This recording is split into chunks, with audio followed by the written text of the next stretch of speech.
G'day guys, today I am reviewing Sintopia, which is a new demo.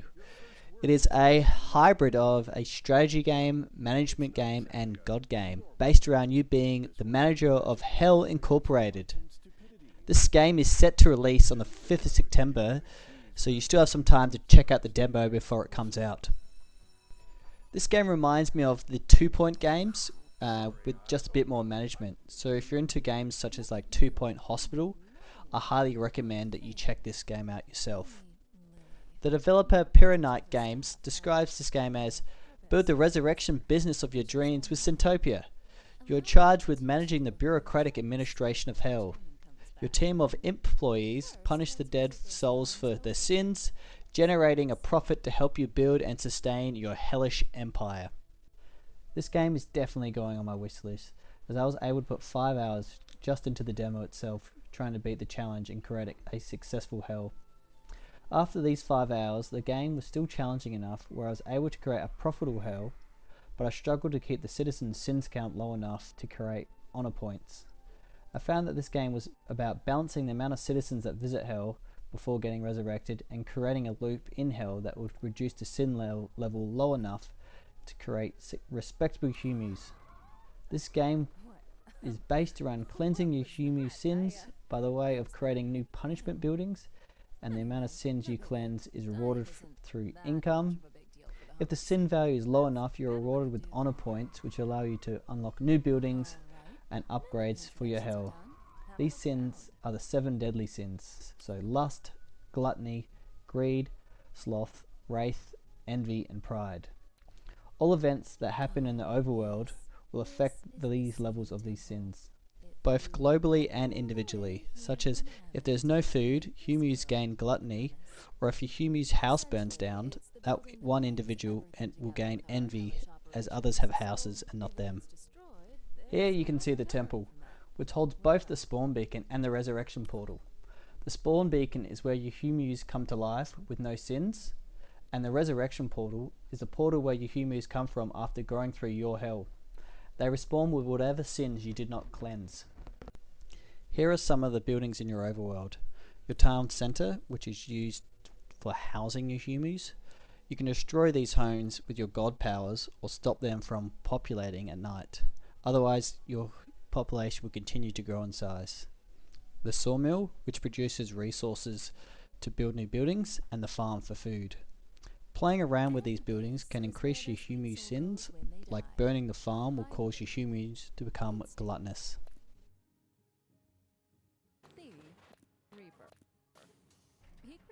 As shown here is the graveyard, which is used to transport your souls to the Underworld. Your souls will wait here until the Reaper, which is the bus driver, comes to collect them. Currently, it only takes 5 people per trip, but you can be upgraded to take more.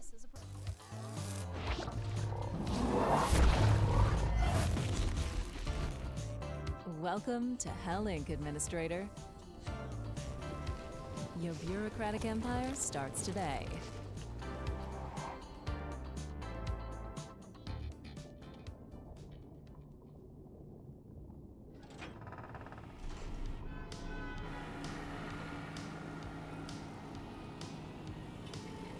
Here's the theory.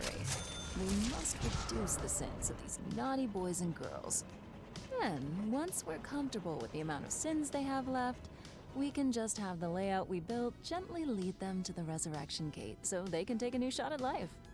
I'll let you tour your playground a little bit before we begin. This game takes you through the tutorial of hell and explains what each building does. Some buildings provide more income and cleanse than others, but are specific to an individual sin, while also showing you your soul's current sin meters.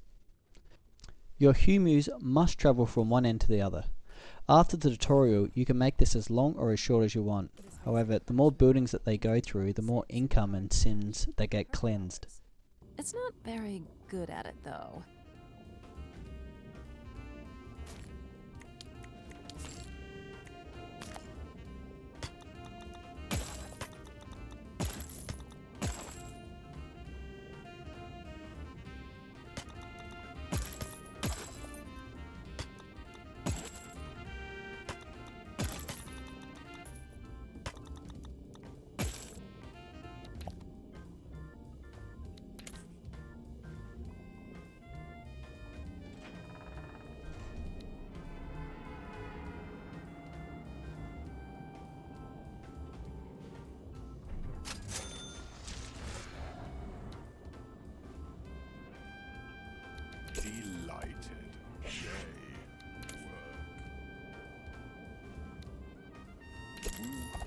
I think we'll want a Hell Pet show next.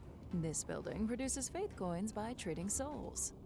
Faith coins are consumed to power your spells. You'll want a lot of these to have fun in the overworld.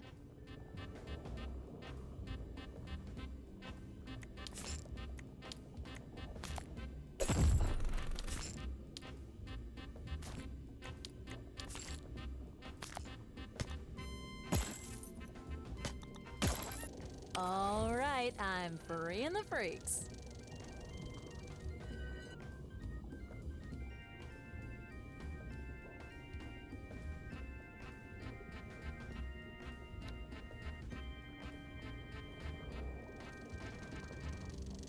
Each building has a unique little torture, so you can zoom in to each one and see what's happening. Ugh. I think we need more souls. Should we go get more? If you get my drift. My, we might just make something out of you. Good job. Kiss, kiss.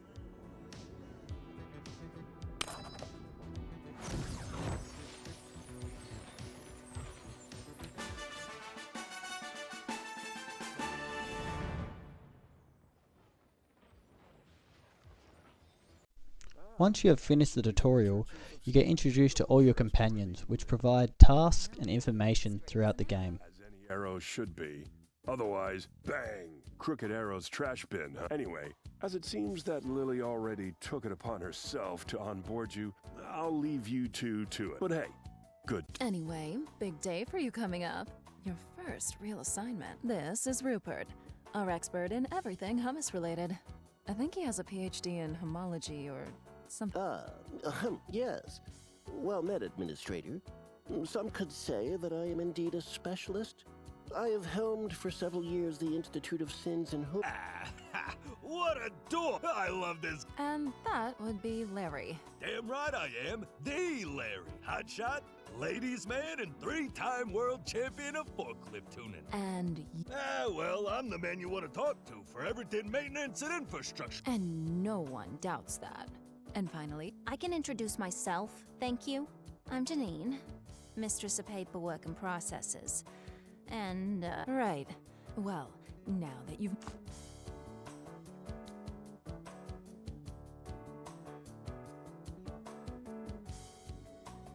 Before I leave you off the hook, there's still a handful of topics you should go through if you don't like this one, you can change. Just spitballing ideas, of course. Here you are shown the ruler of your Humus. They have special bonuses or negative effects for your overworld. You can kill them as shown here, but I didn't notice too much of a change between each ruler and they die often by themselves.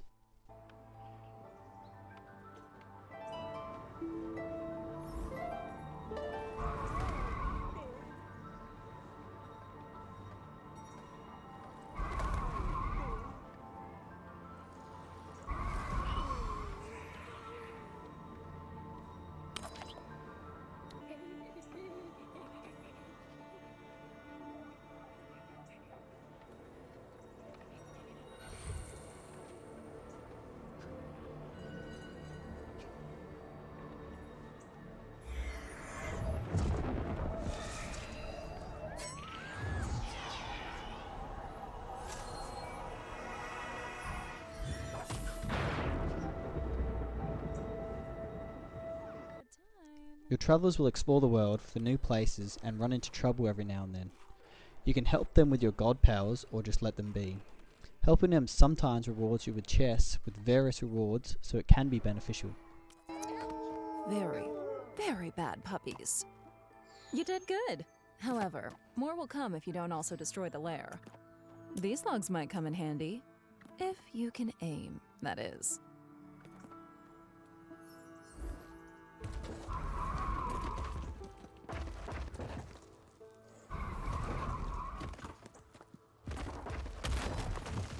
Oh, look! They were guarding a chest. Maybe you should crack that open. Here's your tech tree as mentioned previously. When cleansing your humans to a sin meter below 42, you gain honor points. For this demo, every 5 honor points unlocks a new skill. which are highly beneficial. I find that the soul dispatcher is a requirement for your hell to set up loops, which directs souls in a certain way depending on the requirements that you set. I was allowed to award you 5.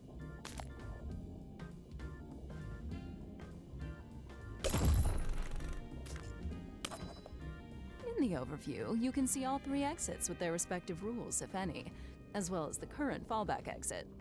You can set up a new rule from here, but we'll see that later. This is the details panel. When a soul enters a dispatcher, it checks if it matches any existing rule. Remember though, it checks from top to bottom, and the soul will go out on the first matching exit. Whether it's a specific sin, various statuses they can have, or other characteristics, each category has its own rule language. You'll have to explore the various options in due time. Make sure to set the different parameters according to your needs. We will want a hero's lane that checks the amount of corruption in a soul before letting it through. That way, now that we have our rule for specific souls, we have to determine what happens to souls that do not meet it. This happens in the fallback exit section. Here, you can select a lane in which souls will go if they do not match any of the rules set above. Shown here is a saint, which I found a bit of a nightmare. When left in the overworld, they reduce other sin meters and also convert humans into more saints. When they are saints, you receive no rewards when they travel through hell.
Me?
Hellish.